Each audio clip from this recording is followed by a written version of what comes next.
Hi guys, welcome back to my channel. My name is Anna. I'm a clinical psychology doctorate student, and I make videos about real-life applications to psychology, so please hit like and subscribe. In this video, we're going to be talking about enmeshed versus differentiated families. So enmeshment and differentiation are two concepts that I learned about in my systems intervention class. If you don't know what that is, it's not very well known, so let me just give you a brief overview. Systems is one of the main theoretical orientations in psychology, such as CBT and psychodynamic, and it focuses really on all the systems that affect an individual, such as the family, such as society, school, and so forth. So basically how all these systems from a person's general ecosystem affects their psychological functioning. And enmeshment and differentiation are two components of a sub-theory of systems, which is Bowenian theory. So Bowen is a psychologist who came up with a lot of different interventions within the systems orientation for working with families. So the definition of enmeshment is when the boundaries of a family are intertwined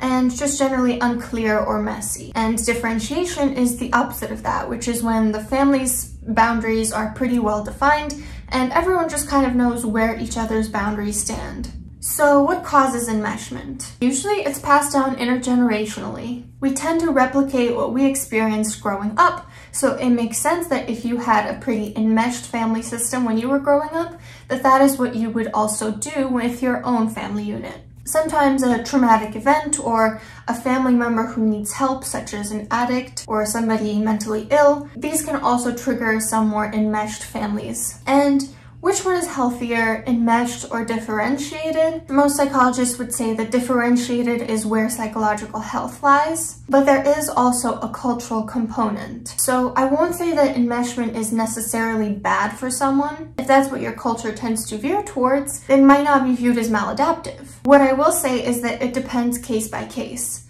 and whether or not you feel it's healthy versus unhealthy, because what you perceive as being healthy or unhealthy for you is what matters the most, more than just what your psychologist says about it. So what are the signs of an enmeshed family? One sign is that your privacy is not respected by the family members. So for example, you're not allowed to lock your room, people are always reading your diary, you have to share a password with certain family members, because in this enmeshed family system, people don't think that you have the right to privacy because, well, we're all the same, we all have the same boundaries, and it's not reasonable for you to want your own. So going along with that, there are no boundaries, or the boundaries are very unclear or messy or easily stepped on. So for example, a family member refusing to change their behavior even after someone expressed that their dynamic is not working for them, that would be a boundary testing. So for instance, if someone asks their parent to stop criticizing something about their appearance,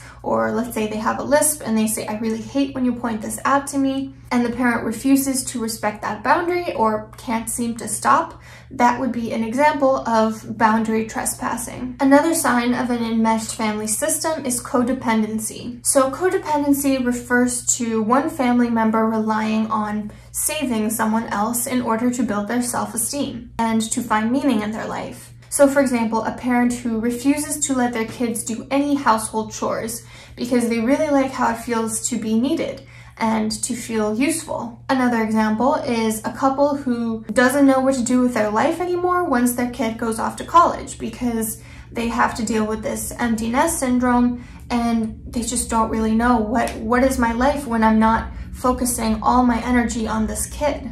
Another sign is separation anxiety. So feeling anxious, distressed, or depressed when you're away from your family is an example of separation anxiety.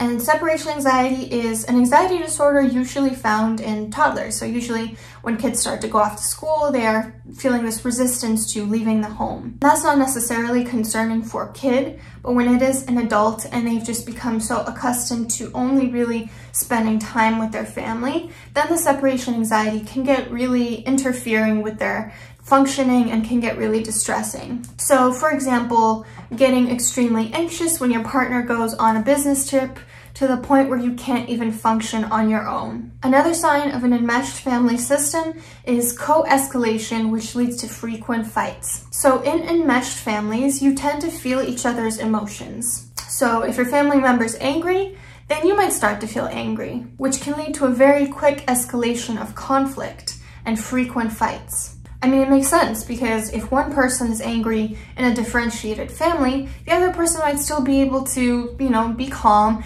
and see where they're coming from, and that way it might not escalate. But if both people are kind of feeling each other's anger, then obviously it's going to escalate much quicker and much worse. Another sign is that you're not allowed to have your own time. So, for example, your family doesn't understand why you might need some time alone in your room instead of just hanging out with them in the living room all the time. And they might not understand why you might want to go on a walk on your own and listen to music instead of go on a walk with them. And finally, another sign of an enmeshed family system is you're not allowed to have other loved ones in your life. So your family members might try to put distance between you and your partner or you and your friends. They might not understand why you want to spend time with other people, and they might want to entrench on that or to think that you hanging out with other people is detracting from the family system. So what about the signs of a differentiated family? Essentially, I'm going to be listing the opposite of what I just listed for enmeshed. So the first one is, in a differentiated family, your privacy is respected. People know, even if your door is unlocked, to knock on the door. People know that you have a diary and that they're not going to go into it, or that they're not going to go into your phone and look at all your friends and text messages. Your boundaries are also respected. So people also respect your privacy, and they also respect that you have certain expectations for their behavior, and that if they do not match up to your expectations, that you have a right to take a step back. So if, using again the example of a parent that's constantly criticizing their kid's lisp, the kid can say, I need you to stop doing this.